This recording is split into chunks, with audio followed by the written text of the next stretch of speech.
Good evening, and welcome to our International Project Management final presentation on Amazon's international expansion into Brazil, China, and India.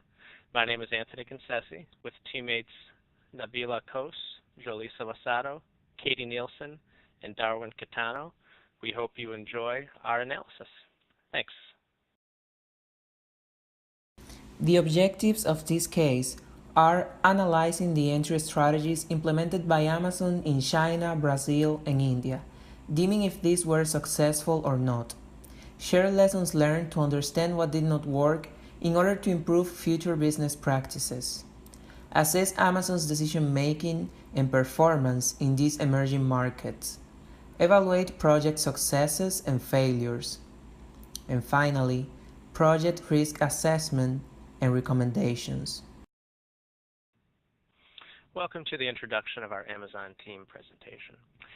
Amazon was incorporated in 1994, and they eventually evolved from a very small online vendor that sold just books and other informational products into a global company that served consumers, sellers, and developers in operations in over 22 countries. They began their international expansion in 1998 in the United Kingdom, and then over the next 15 years had a more aggressive expansion into China in 2004, Mexico in 2012, and then eventually India and Brazil in 2013.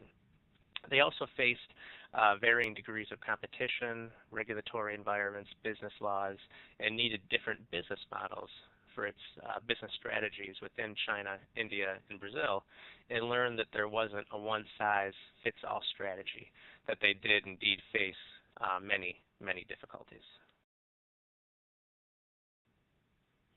As discussed earlier, Amazon had different government regulations, business laws, competition, and different consumer preferences. Those were all hurdles that Amazon faced in its international expansion.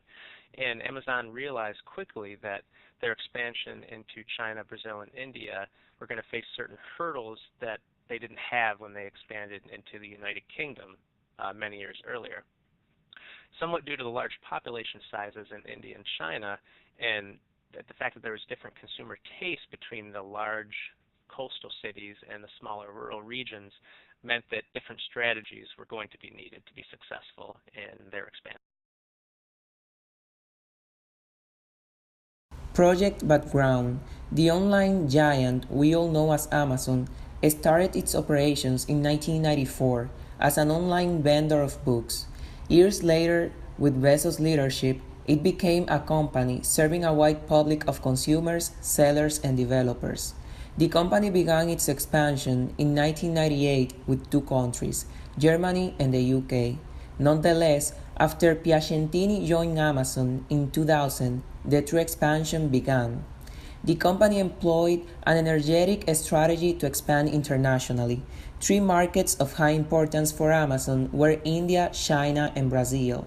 The approach taken to enter these markets was different and tailored to each location, given that the laws and the market in each country were not the same. Multinational companies such as Amazon are faced with massive financial decisions that require a great deal of risk analysis, since these decisions are often on a scale that affect the company as a whole rather than just a specific branch or division. In the case of Amazon seeking to a company that is looking to enter an emerging market must perform the risk analysis and be critical, but also act as quickly as is practical. Early movers have the benefit of being less likely to face significant competitions, which is clearly a major benefit for a company like when a company is seeking to move into a market that has established competition with a loyal customer base, it can make survival for the late movers very difficult. In addition to the risks and rewards related to early and late movers, identifying the general risks that companies face presented in each country and identifying which are more serious and needed to be given priority, we use the FMEA, Failure Mode and Effect Analysis method. A score of 1 to 10 was used as a scale to measure the degree of severity. Poverty and corruptions. While it might seem obvious that the first risk is applicable to every emerging companies, it is less universal than risk number two. This is because each of these risks are country specific, and hence Amazon will. Therefore, after researching the most common risks that international companies in emerging markets, we came to the conclusion that the most universal risk is risk number one, law regulations associated with contracts. This should be the priority for companies who seek to expand internationally. Therefore, in order to do so, one of the possible solutions in this case will be create alliance with house companies that will help them to avoid or reduce law regulation and government incentive. This can be either for a short period of time or for a long.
Amazon in China.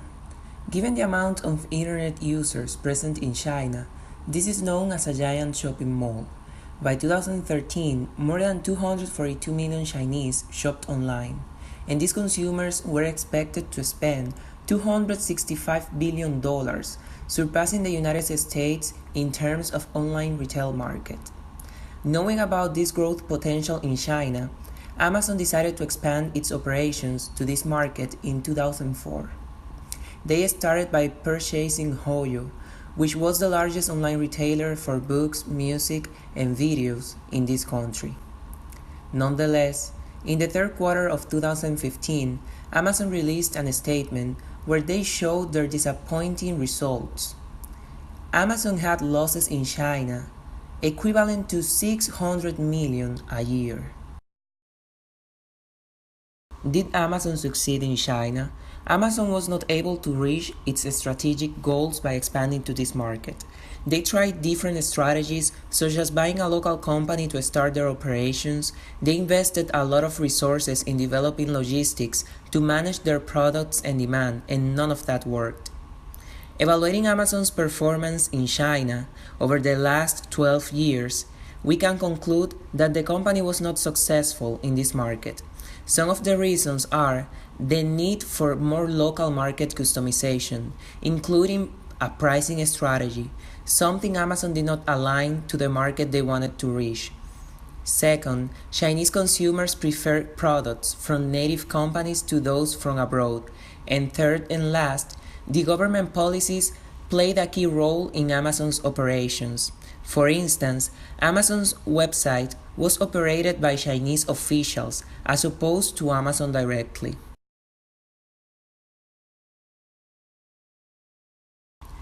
What did Amazon learn in China? Even though their experience was not successful, they learned lessons which helped them to create a sustainable competitive advantage in other emerging markets. The number one lesson, according to Amazon's CEO, Jeff Bezos, was to develop operations based on market local customization. That means creating a model that has been successful in one market and having present that this model will not necessarily be successful in another one.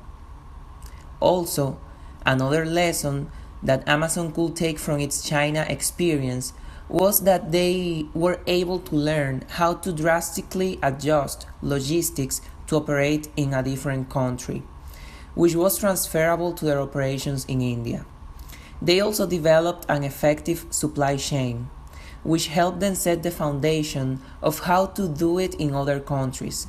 Finally, they specialized their delivery system to be adaptive to the infrastructure needs of the city, which was definitely something they needed to consider in other markets.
The following recommendations can be implemented both in this current project of emerging markets to rescue it and get better results, as well as for future projects to be able to save time and do things right from the beginning.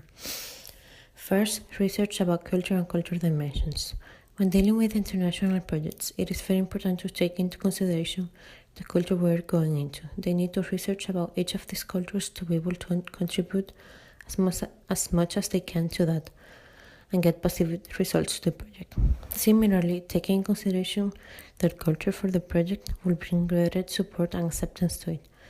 It is needed to research about challenges in each of these cultures and how to overcome them, and take into consideration how the cultural dimensions are present in that culture to make proper decisions in relation to the project. Second, since these emerging markets aren't similar to US, it is needed a global strategic planning. It refers to a process of evaluating the internal and external environment by multinational organizations and make decisions about how they will achieve their long-term and short-term objectives. This means that Amazon should study the internal and external factors that each of these countries are facing before entering them. Factors include economic, political, social, technological, and so on. They need to study the situation of each country before entering them to determine if it's feasible with the resources they have or if it's feasible to invest more resources to face those factors. We also consider that Amazon needs to create a global project structure in order to have a better coordination of the project and not just have Piacentini work on all the international strategy part. That is a centralized structure. We will recommend a distributed project structure with local coordinators. With this type of structure, Piacentini could assign local people from each country to be their coordinator and plan execute all the work packages for that specific country. Just report him weekly updates of it with results, barriers, and needs. The advantage of having local coordinators is that they already know about the culture, about the people, and will be able to plan and implement the best strategies that will get the best results to the company. As well, since there will be a global structure, Amazon should develop a global communication plan to communicate with these local coordinators, while at the same time trying to remove time and language barriers. For this, they could create a matrix with the different information that is going to be shared and the responsible for each type of information, including a specification of the frequency of the update and a column to actually add updates and comments about the information. It is very important to define means of communication too, timeframes and resources to conduct the meetings and conversations. Binder suggests the use of online meeting templates where everybody will be able to update their part of the matrix before or during the meeting. As for communication channels, the ideal will be virtual conferencing, but time zones should be considered carefully and decide the best time for all the coordinators. Finally, we consider that this international project should develop a world-class standard project management methodology. It consists of a set of forms, guidelines, templates, and checklists that can be applied for a specific project or situation. Seeing that this is an international project, a complex one, and that the project manager won't be in every place to get the project, it is needed to create a standard model for guiding the project, so they will follow the same line as the parent organization. But this should be aligned with the business strategy, the culture, and leadership approach of the organization to get the support needed to be successful.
The most important question is, was Amazon successful in their international expansion?